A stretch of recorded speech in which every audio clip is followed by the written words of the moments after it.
Assalamualaikum warahmatullahi wabarakatuh. Perkenalkan, nama saya Fadila dengan NIM 2025111008. Pada kesempatan kali ini, saya akan mempresentasikan materi mengenai sistem manajemen berbasis data. Database dan DBMS. Database adalah suatu pengorganisasian sekumpulan data yang saling terkait sehingga memudahkan aktivitas untuk memperoleh informasi. Untuk mengelola basis data diperlukan perangkat lunak yang disebut DBMS. DBMS adalah perangkat lunak sistem yang memungkinkan para pemakai membuat, memelihara, mengontrol, dan mengakses basis data dengan cara yang praktis dan efisien. DBMS dapat digunakan untuk mengakomodasikan berbagai macam pemakai yang memiliki kebutuhan akses yang berbeda.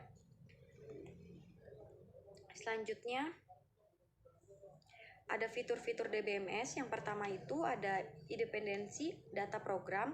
Independensi data program, DBMS menjamin independensi antara data dan program. Data tidak bergantung pada program yang mengaksesnya, karena struktur datanya dirancang berdasarkan kebutuhan informasi, bukan berdasarkan struktur program. Yang kedua itu ada keamanan. DBMS menyediakan sistem pengamanan data sehingga tidak mudah diakses orang yang tidak memiliki hak akses. Yang ketiga ada integritas. DBMS mengelola file-file data serta relasinya dengan tujuan agar data selalu dalam keadaan valid dan konsisten. Yang keempat ada kongruensi. Kongruensi atau data sharing.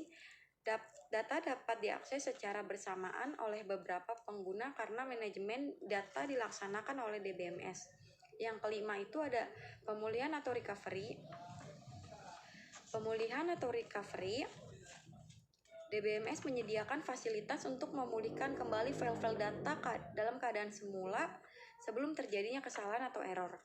Yang keenam itu ada katalog sistem. Katalog sistem ini DBMS menyediakan fasilitas kamus data atau katalog sistem yang menjelaskan deskripsi dari file-file data yang terkandung dalam basis data. Dan yang terakhir ini ada perangkat produktivitas. DBMS menyediakan sejumlah perangkat produktivitas sehingga memudahkan para pengguna untuk menarik manfaat dari database. Selanjutnya ada keunggulan DBMS. Yang pertama itu mengendalikan atau mengurangi duplikasi data. Yang kedua menjaga konsistensi dan integritas data. Yang ketiga memudahkan pemerolehan informasi yang lebih banyak dari data yang sama.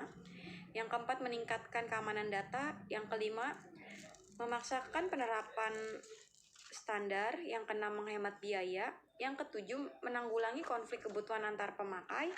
Dan yang terakhir meningkatkan tingkat respon dan kemudahan akses bagi pemakai akhir.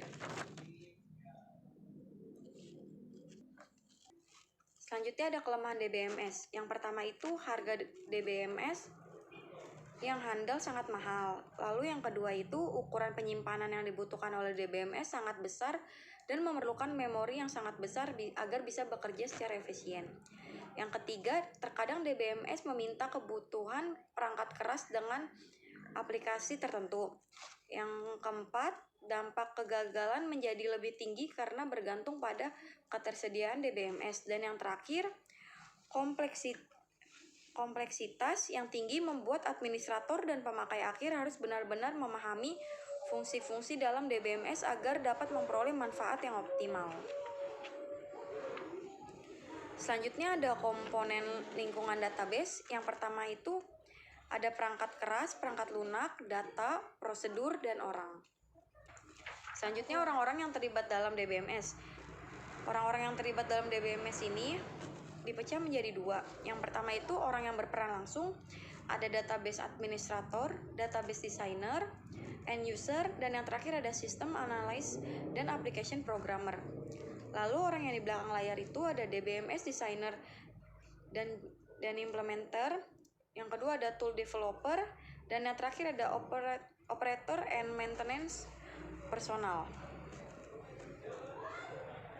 Kesimpulannya, sistem manajemen basis data atau database management system adalah perangkat lunak sistem yang memungkinkan para pemakai membuat, memelihara, mengontrol, dan mengakses basis data dengan cara praktis dan efisien. DBMS dapat digunakan untuk mengakomodasikan berbagai macam pemakai yang memiliki kebutuhan akses yang berbeda.